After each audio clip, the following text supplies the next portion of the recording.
Hi everyone, Angie Gerard with Angie Home Loans and NEXA Lending.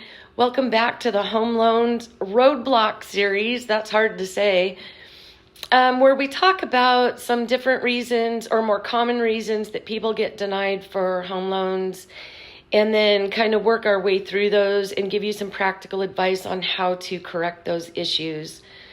So last time we talked about what makes up your credit score or what things play into your credit score. Today we're going to talk about what you can actually do to improve your scores. The most obvious tip number one would be to pay every bill on time. Even one late payment can have an impact, so setting up automatic payments or reminders can really help. Tip number two, reduce your credit card balances. If you guys have watched my credit series, the algorithms do better with your credit scores if your credit card balances are 30% or lower of your total credit line. Now, one way that you can adjust these numbers or get that balance closer to that 30% mark would be to call your credit card company and ask them to do a credit line increase. It's quick, it saves money, and it might get you there a little bit faster. Not all of them are going to do it, but it's worth a call. Tip number three, avoid opening new credit accounts right before buying a home or during the home loan process. That new furniture or car loan may seem harmless, but it could affect your mortgage qualification. And if you've already been pre-qualified and you're waiting for the home to close, please leave your credit alone. Don't do anything with it until after that loan closes. Lenders will often go in and recheck things, and if they see new activity on there, it could really mess things up. So, tip number four, don't close old credit cards just because you've paid them off. One of the factors in those credit score algorithms is credit history.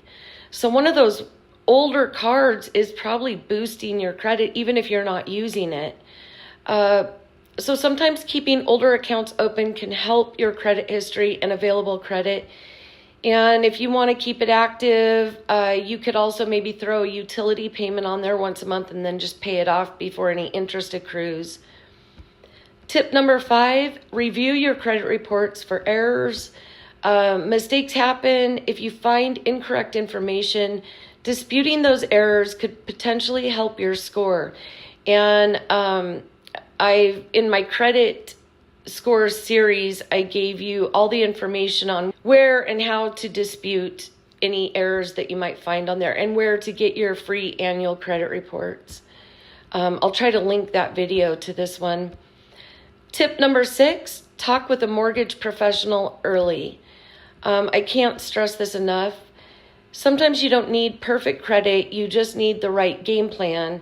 And we can often identify the areas that may have the biggest impact before you apply and lead you in the right direction so that you're not just randomly paying things off or, doing things that aren't helping you much.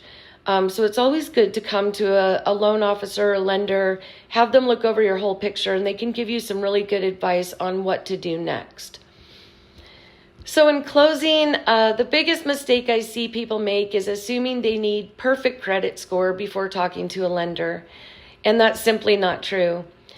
Sometimes you're much closer than you think, and if you're not quite ready yet, we can build a plan together to help you get there.